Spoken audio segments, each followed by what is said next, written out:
Good morning. Good morning, children of the Lord. Jason Jones. I have a new article I want you guys to read. But before I get there, I got to defend myself. People are messaging me, well, Jason, why are you always wearing that Canadian hat? Truth is, I don't even know what Canada is. I think it's a suburb of Minnesota. I think I've been there a few times, and I think they are socialists, but that's all I know. And I think they messed football up in some way. They have 3 downs and 120 yards or something ridiculous like that. But, who knows? It might be just myth, rumor. All right, guys. Oh, the reason I'm wearing this hat is I can't find my other hat. I used to have 100 hats. Now I have 4. I have a dopa, a cowboy hat, this hat, and my American flag hat. Because my wife read a book by someone named Mary Cotto or Maria Cotto. And then I had to go through all my stuff. And it was like, no, I'm not going to say it. But I had to throw 98 hats to Goodwill because my wife read a book. Just like I have to grocery shop at stores that only sell chicken that went to Montessori schools because my wife saw a Netflix special. So I have only 4 hats. I can't wear a dopa all the time and my cowboy hat all the time. Can't find my American flag hat. Hence, how did the Canada hat survive and the Bears hat not survive? I don't even know. So that's why I'm wearing a Canada flag hat. Oh, and that's because I'm unshowered, unshaven. I did not even brush my teeth. My day consists of rolling out of bed, racing downstairs, and jumping on my first Zoom call of the morning, and then they just roll. So I just jumped off a Zoom call, and I want to address an article that I wrote with John Zmirak that is really adapted from our book, The Race to Save Our Century. It is on this thread. The title is America Was Not Founded by Ayn Rand. I want to address the title, and I'm going to talk about Ayn Rand, Malcolm X, and Bill DeBlasio. So first of all, I have been greatly influenced by Ayn Rand and Malcolm X. I have been influenced by Bill DeBlasio, not at all. So don't confuse them that they're all in the title of this FaceTime Live. As a young man, I was really attracted to Malcolm X and Ayn Rand. Why? Because they were very spirited and had a sense of justice that, if you know anything about them, was birthed by traumatic personal experience. And in a world full of spiritless lemmings, when you're young and you're a man, that's attractive. And so I don't want the title of my article to make you think I'm one of those virtue signaling Christian cranks who likes to beat up on Ayn Rand's faults to make myself look virtuous. Like, I'm not a libertarian, as if libertarians are the worst thing in the world. I love libertarians. I was a libertarian. Libertarians are great. They're a useful ally. To me, libertarianism is like chemotherapy, and statism is a cancer. But libertarianism alone is poisonous as well, right? Chemo is, you don't want to need chemotherapy. Bye. Have fun at the dentist. Hope it hurts. So that's what happens when I leave the garage open. I left the garage open because it's been raining, and I love the sound of rain, but it stopped raining. Anyway, I digressed. Oh, so Ayn Rand, I want to talk about Ayn Rand and Malcolm X, just because I want to. I feel a little guilty about the title of our article. And so I want to get it out there that I despise conservatives and Christians, especially the Catholic left, that like to prove how virtuous they are by abusing Ayn Rand in her grave. So Ayn Rand and Malcolm X really attracted me as a young person.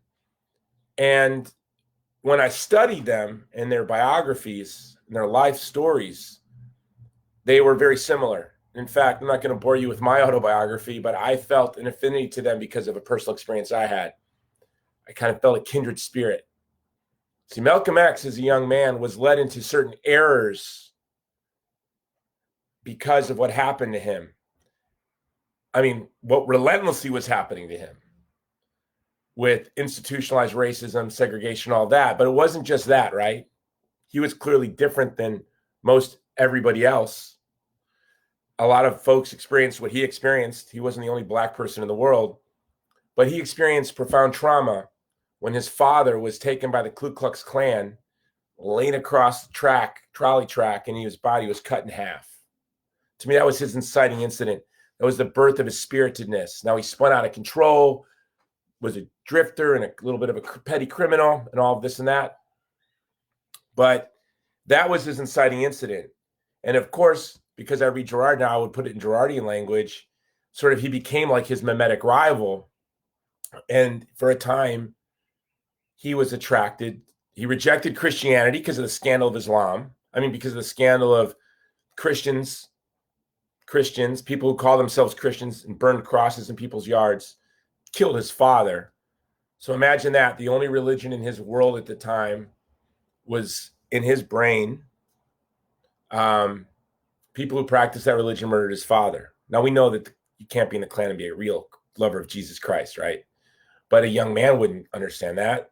So also racism and white supremacy led him to racism and black supremacy. Perfectly understandable. Couldn't hate a young man for that. And then as he grew, he became wise and he abandoned racism. Unfortunately, he tragically died before we could see the fullness of his growth and then watch it flower. Ayn Rand similarly. And this is really about Ayn Rand. And then let's going to get to Bill DeBlasio. Ayn Rand was raised in Russia under the czars. And at the time, you were still having violence against Jews around Easter time and just regularly discrimination. In reading the biographies of Hannah Arendt and Leo Strauss and other German Jews, you can hear how when they were young, Jews would flee Eastern Europe to come to Germany for refuge because the anti-Semitism was so extreme and so violent. So the young Ayn Rand, Alice Rosenblum, I believe her name was, or Baum, I forget, but the young girl was scandalized by altruistic Christians talking about selflessness, who were vile and despicable, not exceptional. They just conformed to the prejudices of their age, like many of you conform to the prejudices of killing children in the womb. Vile and despicable, but you're not exceptional. It's the evil of the age. You conform. People conform, right? Understandable. So Ayn Rand rejected Christianity. Duh. Of course. It's a scandal. It's a stumbling block. And she stumbled over it. Okay? Then, who else was speaking about altruism and selflessness? The socialists who came to power. And their violence put the wild anti-Semitism that existed before it and cruelty of the czar that existed before it to shame. The socialists, by the way, are always the most brutal. And I'm going to get to why.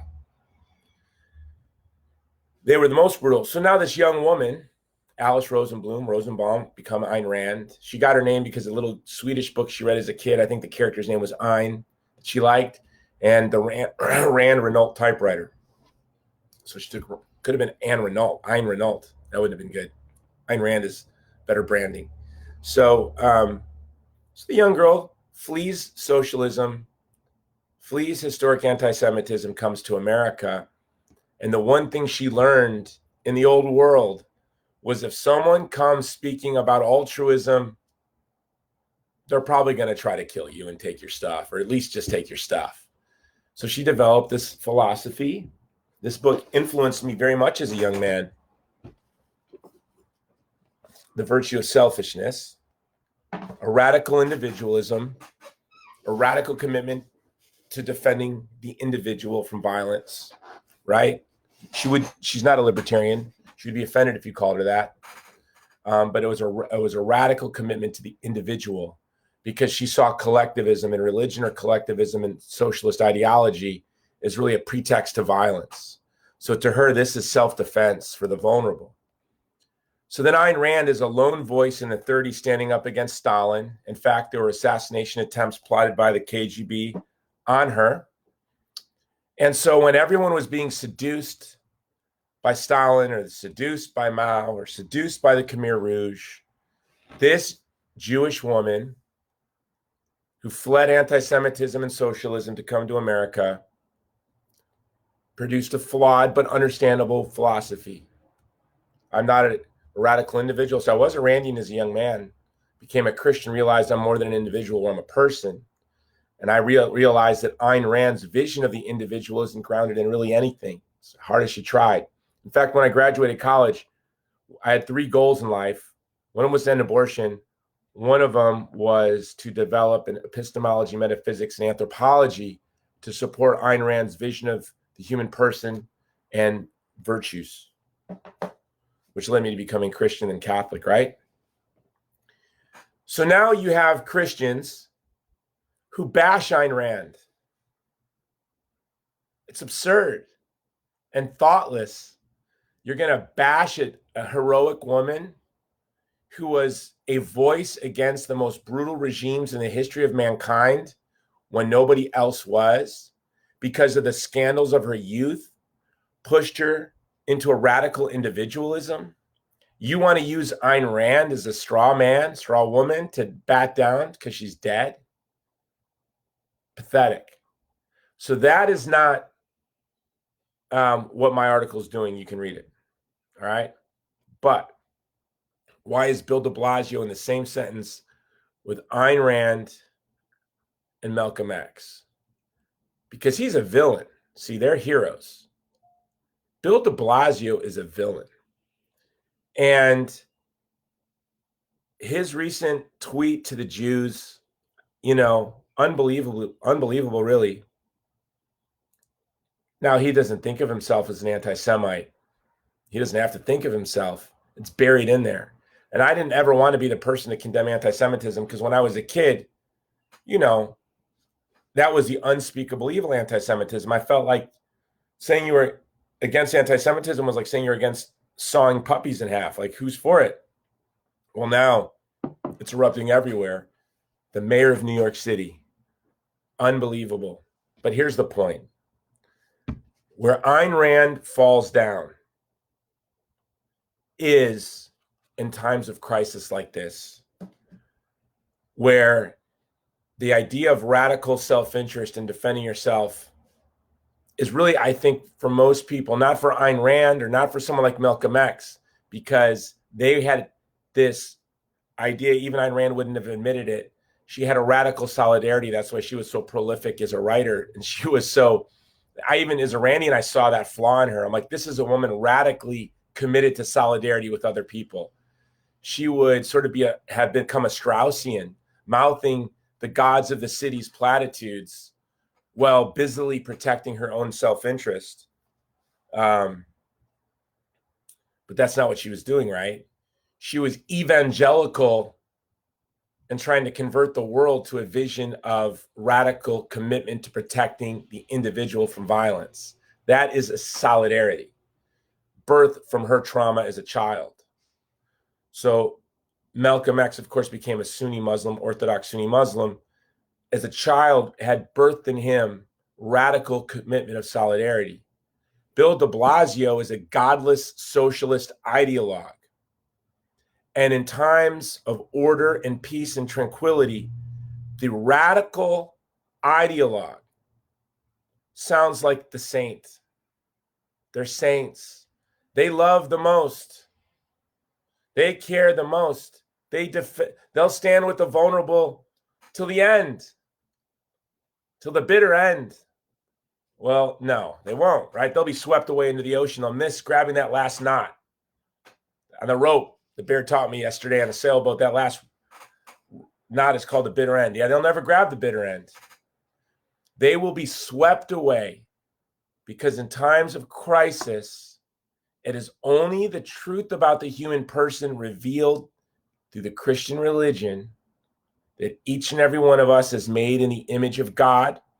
So Governor Cuomo calls the homeless in New York despicable, or something like that. Bill DeBlasio threatens to close churches and mosques and synagogues forever, and now makes a public, direct attack on the Jewish community through Twitter. See, somebody who conforms to the evil of the age will conform to any evil in times of crisis. So many of you are pro-choice, but you're not exceptionally wicked. You're only wicked when your age is wicked. You're good when your age is good. But there are certain people that are wicked when their age is good. I don't worry about those people, right? Because their age protects us from them. I worry about people who are wicked when their age is wicked, because that means they will always be on the side of error. So now, as we're moving into times of crisis, those of you progressives who begin to see yourself, your tribe, being targeted, you're going to be shocked. You're going to be shocked, and I don't know why, that it's the people like pro-life Christians who stand with the child with Down syndrome when the rest of the world targets them for destruction. You'll be shocked that the people you thought were your enemy were with you. You'll ask yourself, how could the same guy that was defending Christian bakers in Kentucky who didn't want to make cakes for homosexuals from discrimination, how could that guy stand with me? We're the only ones that are going to be standing with you. Those of you who see this new normal begin to target you, right? It's going to be those of us who understand the truth about the human person and the truth about the transcendent moral order, that there is a law above Bill DeBlasio. I'm saying that's pathetic. I mean, Bill DeBlasio is an idiot, made in the image of God, but he is a fool. I mean, a clown. And if only my mayor or my governor could reach his level, because they're down here. And de Blasio is just a clown. And the Cuomo family and those boys, the Cuomo boys, they're fools. I only wish I went to their high school so I could have beat them up and abused. I wish I could have bullied them, give them a little sense of empathy, those spoiled, rich little brats. Anyway, that's all. I made this long thing for about maybe 20 of my friends that are going to watch this, simply because I didn't want the title of my article to be I don't want you to mistake me for an Ayn Rand virtue signal basher. But the point of the title is that radical individualism is not enough in a time of crisis. Christian personalism is the truth about the human person. And the only vision of the human person that can support this structure, this idea of our constitutional republic, is one grounded in the Christian understanding of the human person, made in the image of God, which is in the Declaration of Independence, and an understanding of a transcendent moral order, which people understood before revealed religion, as Sophocles expressed in his beautiful play Antigone, where Antigone said to Creon, who, so interesting. Let's go back to Bill DeBlasio. Bill DeBlasio, this just dawned on me now. This is my next article. Just came to me now. Bill DeBlasio is threatening the Jewish community over funerals. But the first expression of a transcendent moral order in literature is when Antigone says to her uncle Creon, the king, who would not let her bury her brother, don't you know there is a God above even don't you know there is a law not only above you but above Zeus?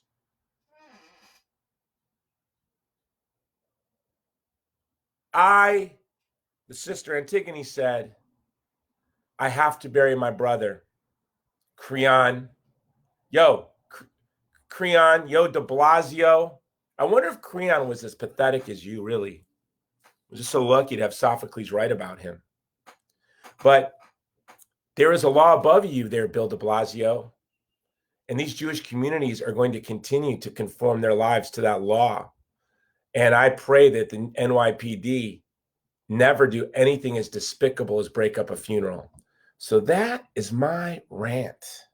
Jason Jones, unshaven, unshowered, didn't brush my teeth, and I had to wear a Canada flag hat because I didn't shower yet. You know what I'm saying? I got to wear a hat. That's all. Aloha. I got to get back to work. So much to do. You got to get back to work. That is my defense of the title of my article. Share the article. I rest. Aloha.